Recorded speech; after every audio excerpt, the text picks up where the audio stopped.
Holy smokes. It is let's see, January 23rd. This is the Bev D show. I'm clicking and moving around buttons and all this kind of good stuff. Hey, this is Bev D Simone. I am oh gosh, I find myself actually saying I'm the host of a show, so that's pretty cool. Um I didn't have one last week, a show, and I'm pretty dedicated to that. I don't know. I was taught the old school. You show up and you dress up and you do what you're supposed to do and arrive. And last week I was 100% not feeling good. And I'm on the mend, and I'm very happy about that. But I have a disclaimer. I might start coughing.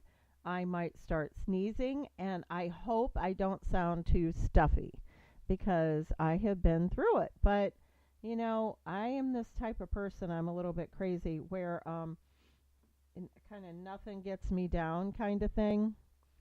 And, um, okay, I got you. I'll try and settle down. I'm just getting settled.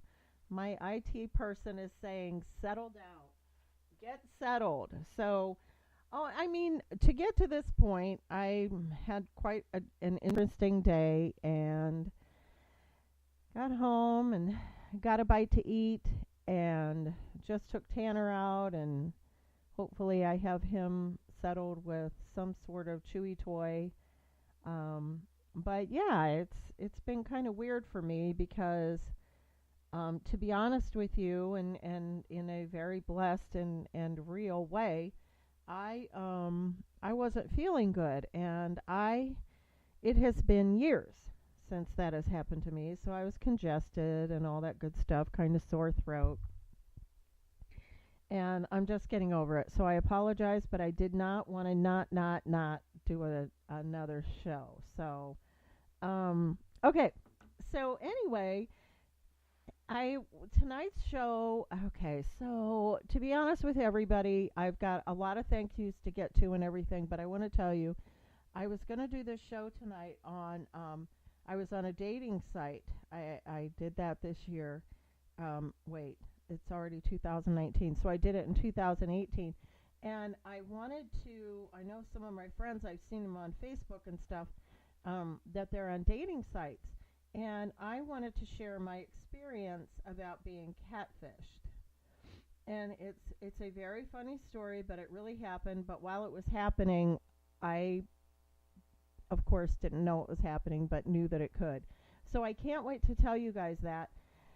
But I am not sharing that story tonight because way too many other things have happened. And look, it's a short show. I am not gonna, bore you guys with my catfish stories on dating sites. So I will, again, there's a good chance I'm going to clear my throat. And for the love of God, I feel like I always relate it to sounding like a first grader with a stuffy nose. So that's what's going on. Okay. Um, First of all, in between the time that I did a show and did not do a show, I got a lot of messages, and they were very kind and nice, and they're like, "Hey, I got caught up on your show. I've been listening, and you're really amazing," and all that kind of good stuff. And it's like, really? I mean, thanks you guys as friends and family, and all the people that I paid to say that. Just kidding, I really didn't. But when you run out of family and friends to say nice things, it's really cool to have complete strangers say that you're kind of doing okay too. So, having said that, I want to thank people. I've got a Texas listener. Thank you, Linda. I've got Baltimore, Wisconsin, Florida, in the state of Ohio, my home state. I've got Columbus, Cincinnati, Ashland, Akron, a lot of different areas. I grew up in Green Township. I've got a couple of listeners over there, so in Cuyahoga Falls. and I really appreciate that. It's kind of neat. It doesn't, like, I don't know, I can't explain it. When I dreamed about this as a little girl and doing anything like this, I just was, you know, hoping I could have a microphone one day and be able to talk on what we called the radio. And that commercial came out about, you know, like karaoke machines and stuff, like, hey, I'm on the radio.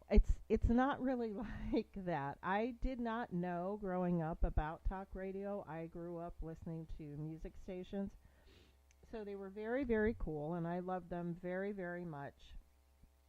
Um,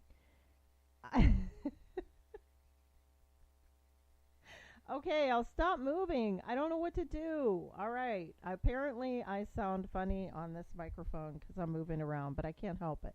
So I'm going to have to remedy that because I guess I'm a mover and a shaker, and I don't really know how to talk into a microphone. Maybe that's something they teach you in radio school, how to talk into a microphone. Apparently, I'm not doing that well, but I will get better at it. Okay, so listen. First of all, thank you guys for listening. It means a lot to me. What? Oh my God.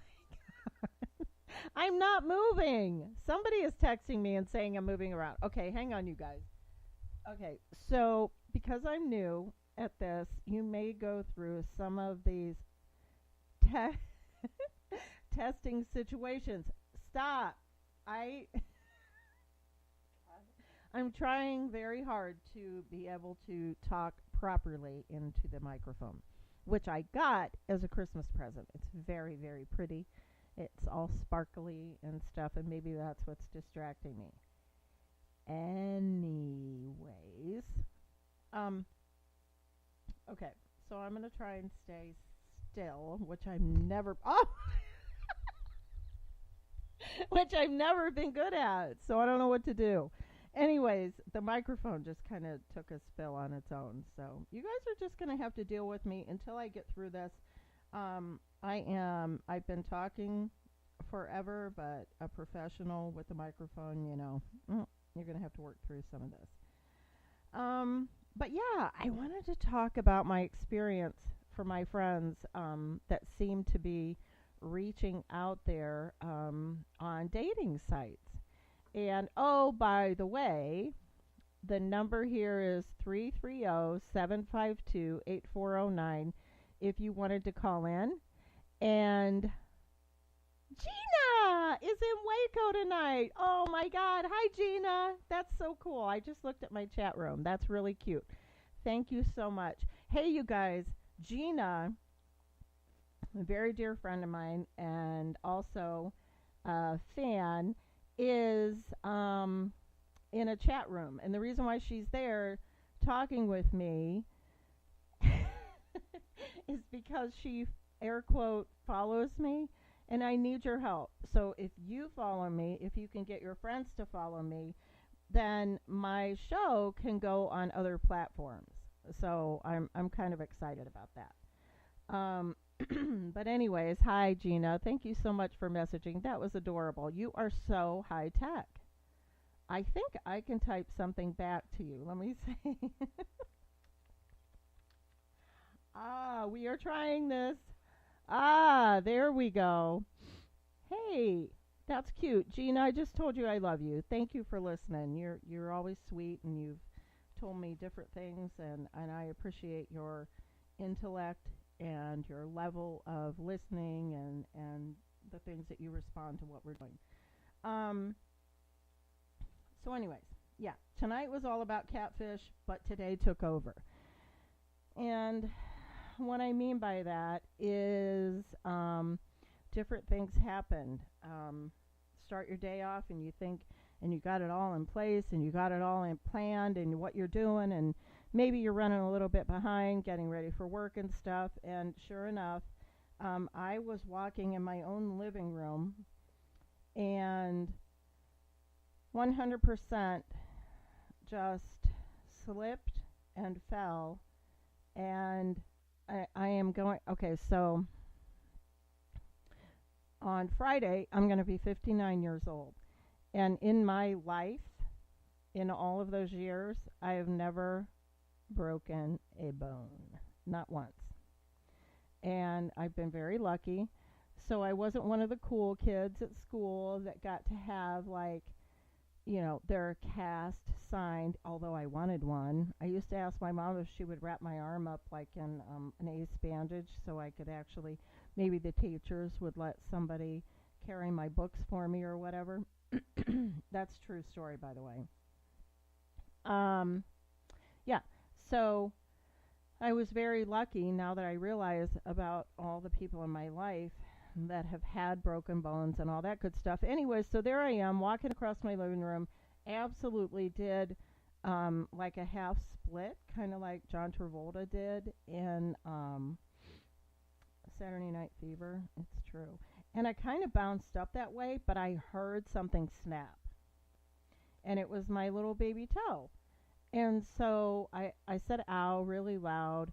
And Tanner is my dog. He's very active. He's just over a year. And he was all excited thinking, hey, this is cool. We're going to play. And Mom's all excited and all this is going on.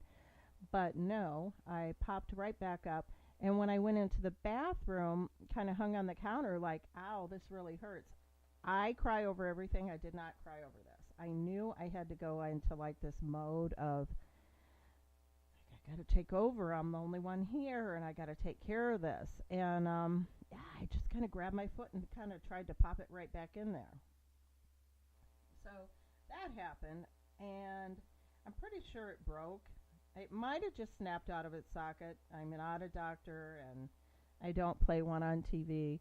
But yeah, so my diagnosis is that there's a good chance it broke. Or, I popped it right back in. So I was feeling pretty proud of myself, and life was good. And I had to train people today and at work. And it was about 2 o'clock, and I just, all of a sudden, I really started to feel it. And it was like if your toe had a headache, and it just started throbbing. And I was like, and I had on little boots, like regular one, not high heel, and I started feeling this feeling. I'm like, good Lord, I don't want to go to the doctor. What's going on here and stuff. So by the time I get home,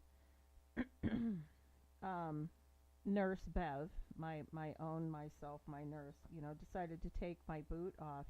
And oh my gosh, like it was like I ballooned up. I pictured my foot being sort of like Patrick on SpongeBob SquarePants, like if you've ever seen like how pink and puffy is. So my boot was actually holding everybody in place. And when I took that boot off, oh my gosh.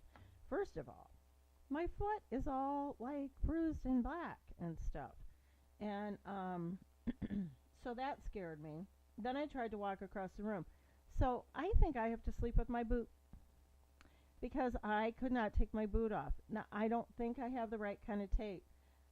I don't know if this has ever happened to anybody. This is all new to me. I know there's nothing you can do about a baby toe that's broke. So it was a pretty big deal for me.